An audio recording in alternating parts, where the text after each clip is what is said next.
ang uniformeng kupas na may bahid ng dahas. Dudublihin ko sahod nyo, wag na kayo lumihis ng landas. Hulihin nyo mga gumagawa ng masama, kahit pangalan ko nakataya. Akong bahala sa kaso nyo, basta kayo ang nasa tama. Pero ano ang isinukli? Bakit kayo nagpunyagi? Pinakain nyo sa mga estranghero ang 80 na lolo'y parang may mali. Pagkatapos ay angat ang inyong moral na dating mabababa. Grabe ang isinukli, parang dumukot ng tae.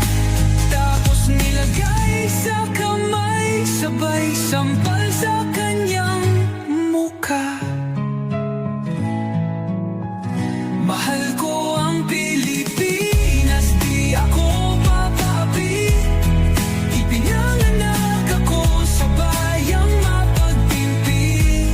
Ipaglalaban ko ang kalayaan, kahit ako'y masawi.